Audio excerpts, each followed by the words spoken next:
बिहार की hot seat Saran Lok Sabha seat से RJD प्रत्याशी और पूर्व मुख्यमंत्री लालू प्रसाद यादव की बेटी रोहिणी आचार्य का नामांकन मुश्किल में पड़ गया है।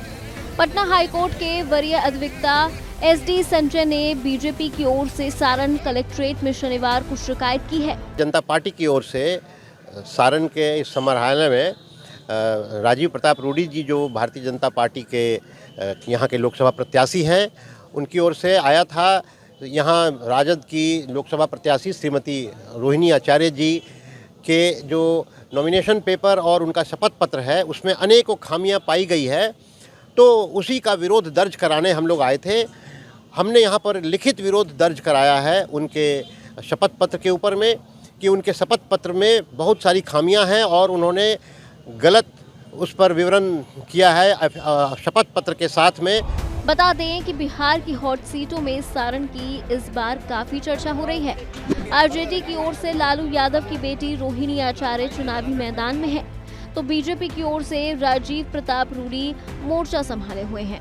यहाँ कांटे की टक्कर मानी जा रही है और आरजेडी ने यहाँ पूरी ताकत झोंकी हुई है। खुद लालू यादव यहाँ लगातार कैंपेनिंग कर रहे हैं। ऐसे में वोटिंग के पहले बीजेपी की शिकायत रोहिणी के लिए बड़ी मुश्किल खड़ी करती है।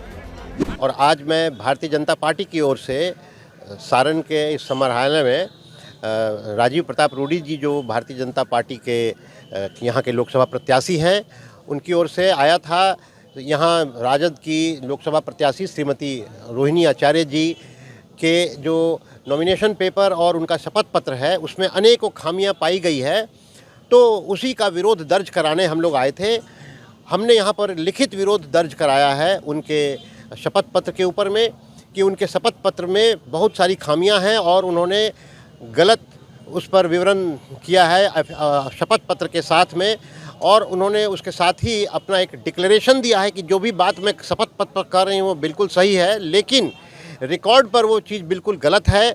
उन्होंने जो अपनी आयकर विवरणी दाखिल की जिसका जिक्र उन्होंने किया है अपने शपथ पत्र में, उसमें उन्होंने जो लिखा है कि वो एक साल में उनका इनकम किसी साल में 4,000 रुपया है, किसी साल में 3 लाख रुपया है, किसी साल में 2.5 लाख रुपया है, 1.5 लाख रुपया है, जबकि उन्होंने अपना कैश इन हैंड हाथ में रुपया 20 लाख रुपया दिखाया है कि उनके पास है, उनके पति के पास 10 लाख रुपया है, और उनकी अपनी जो मूवेबल प्रॉपर्टी है उस प्रॉपर्टी के बारे में उसने लिखा है 3 करोड़ रुपया है, जबकि उसका कोई सोर्स नहीं है कि 3 करोड़ रुपया कहाँ से उनके पास आया है। उनकी आयकर विवरणी में उसका कोई दर्ज नहीं है।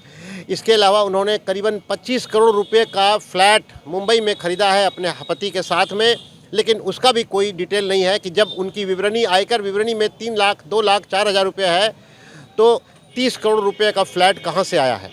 इसके अलावा हमने ये भी दर्ज किया है कि उनका एड्रेस सही नहीं है। वो रहती हैं सिंगापुर में, लेकिन उन्होंने एड्रेस 208 कौटिल्य नगर का लिखा है, जबकि जो अपनी संपत्ति का विवरण में जहां लिखना होता है वहां पर उसका कोई जिक्र नहीं है।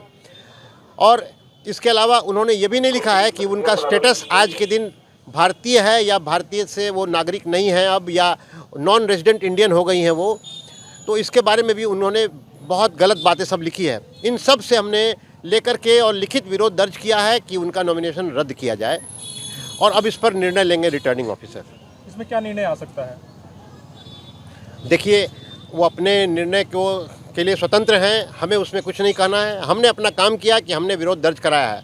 अब ये जनता तय करेगी, बाद में निर्णय जो भी आए उनका यहाँ की सारण की जनता तय करेगी। कानून क्या कहता है? जो आपने कानून ये कहता है कि अगर कोई भी सीरियस नेचर की गलती और खामी अगर एफिडेविट में होगी तो रिटर्निंग ऑफिसर को ये अधिकार है कि उनके नामांकन को रद्द कर सकते हैं।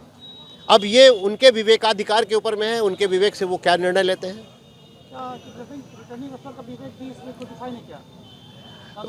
हाँ, उनका अधिकार सीमित है, वो असीमित दूरी तक तय नहीं कर सकते हैं। उनको उस दायरे के अंदर रह करके निर्णय लेना होगा, बाकी निर्णय कोर्ट करता है।